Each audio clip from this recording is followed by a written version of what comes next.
vou responder o Diniz, que para mim falou uma bobagem. O nosso glorioso Fernandinho ganhou e a Libertadores, né? Parabéns para ele, parabéns ao Fluminense. Que eu achei que é uma coisa que ele não conseguiria tão cedo. Enfim, o Diniz está errado. Né? Ele pega e diz assim, não, mas em relação aos clubes, se eventualmente referenciou a minha pessoa, em relação aos grandes clubes, nós podemos fazer alguma competição. Claro, eu acho que o Fluminense consegue encarar, inclusive de igual para igual, vários clubes da América do Sul, né?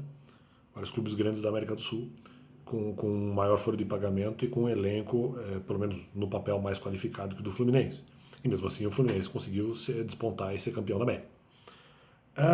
No entanto, se essa comparação com a competitividade em relação à minha pessoa, não. É porque não é que eu tenha menos estrutura que os outros e, portanto, eu poderia competir com os outros. Não, eu tenho muito menos estrutura do que os outros, eu sou uma pessoa só. Claro que você pode dizer que eu posso ganhar dessas pessoas, se eventualmente eu me mantiver em Deus. Só que eu também, primeiro, não compito.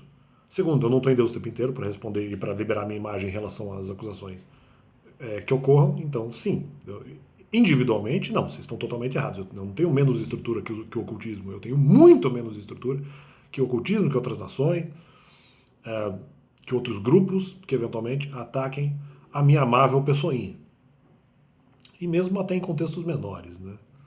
Outras grupalidades sociais menores, se nós formos comparar desse jeito. Então, em termos até de competitividade, que eu não compito, mas em termos de, se fosse fazer a comparação em competição, eu tenho a mim.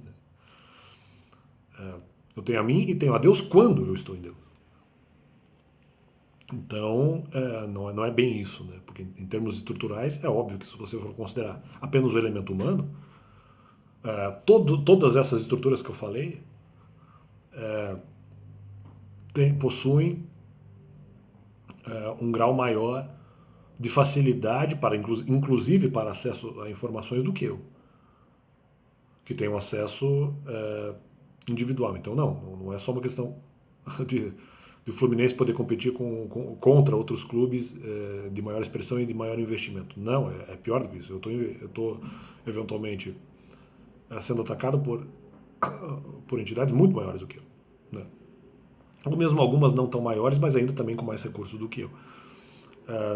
Por vezes consigo fazer alguma coisa, por vezes não consigo. Eu não estou em Deus o tempo inteiro. Inclusive, a ponto de ser surpreendido por argumentos manifestamente falsos. Pode acontecer. Uma vez que eu tenho, até por ter menos estrutura, né? Diga-se de passagem. O que também deve ser contabilizado. Então fica esse complemento aí, fica esse complemento no canal. Não só a questão de haver muito menos estrutura, a questão e mesmo a questão de que a proteção espiritual também não necessariamente ocorrerá em todos os momentos. E a comparação não pode ser feita nesse sentido, porque por mais que o Fluminense tenha menos investimento, ainda é uma estrutura, e uma estrutura com mais de uma pessoa. Enquanto eu sou apenas uma pessoa, e isso só pode ser relativizado quando eu estou em Deus. Quando eventualmente eu tenho alguma proteção espiritual. O que pode até ser bastante frequente, mas também não é sempre. Então isso tem que ser levado em consideração. Então vocês não podem, aliás, inclusive vocês não podem ficar provocando, porque se Deus está comigo, ou outras entidades espirituais, eu espero que sejam do bem, estejam comigo, vocês também não podem atacar, porque vocês serão, de alguma forma, no mínimo respondidos, para não dizer outra coisa. Então é isso, fica esse complemento. Isso não é uma ameaça, é um aviso. Né? Porque coisas ruins podem acontecer, como eu acho que já aconteceram, por terem atacado a minha amável pessoinha. E é isso aí.